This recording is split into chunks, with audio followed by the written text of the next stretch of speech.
আসসালামু আলাইকুম, Sabina cooking house and blog থেকে স্বাগতম। আশা করি আল্লাহর রহমতে সকলে ভালো আছে। আজকে আমি গরুর বট বা গরুর বুড়ি রান্না করব। চলুন সবাই দেখি না কীভাবে এই রেসিপিটি তৈরি করা যায়। অবশ্যই এটি একটি সুস্বাদু খাবার, সকলের পছন্দ গরুর বুড়ি, এবং সহজভাবে আমি ঘরোয়া পদ্ধতিতে এই রেসিপিটি তৈরি করেছি। চলেন সবাই দেখি। এখানে আমি গরুর বুড়ি নিয়েছি, গরুর বুড়ি আজকে রান্না করব। চলুন সবাই দেখে নিই গরুর বুড়ি কীভাবে রান্না করা যায়। আমি ভালোভাবে আরও পরিষ্কার করে নেব। এগুলো আমি কেটে নিয়েছি। এখন আমি এগুলোকে ভালো করে সিদ্ধ করে নেব। গরম পানি করে তো দিচ্ছি, এদিকে পানি গরম হয়ে আসছে। এখন এটা ভালো করে সিদ্ধ করে নেব।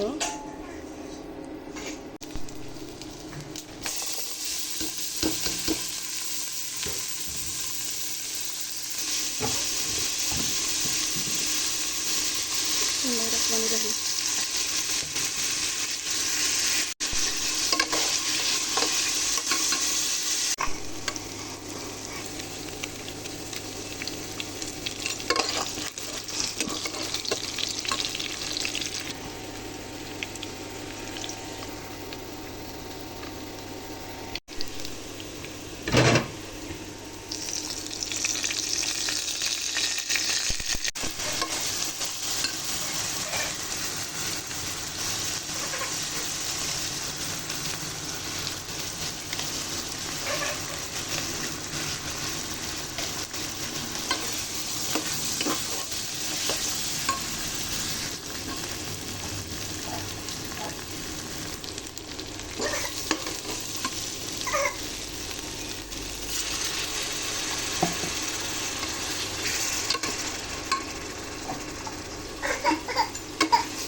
আমি গরুর বটগুলো বা বুড়িগুলো সিদ্ধ করে নিয়েছি।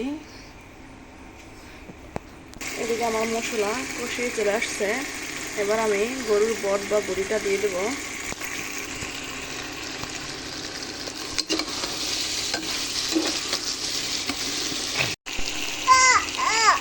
কষানোর জন্য আমি পানি দিয়ে দিচ্ছি।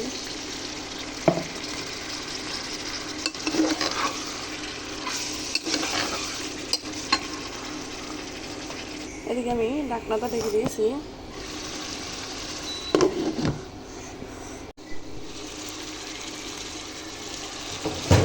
কতটা সুন্দরভাবে গরুর বুড়িটা কষানো হয়ে যাচ্ছে। অনেকদিন পরে একটা গরুর বুড়ি রান্না করলাম। একটা সমস্যার কারণে ভিডিও রেগুলার ছাড়া হচ্ছিল না। চেষ্টা করবো ভিডিও রেগুলার ছাড়ার জন্য। এবার আমি জল দিয়ে দেবো। এখন আমি জল দিয়েছি, এটা হচ্ছে ফুটন্ত গরম পানি দিয়েছি। এর জন্য সাথে সাথে বুড়ির মধ্যে গরম হয়ে চলে আসছে। অবশ্যই গরম পানি দেওয়ার চেষ্টা করবেন। এবার আমি ডেকে দেবো। দিয়ে দিচ্ছি কাঁচামরিচ,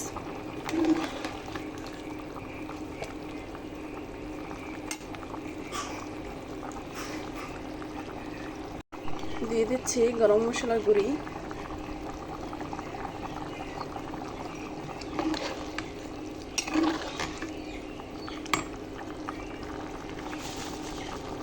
অল্প পরিমাণে জিরার গুঁড়ি দিয়ে দিলাম। পরে আর কিছু একটু অ্যাড করবো। এবার আমি ঢাকনা দিয়ে কম আঁচে ঢেকে দেব।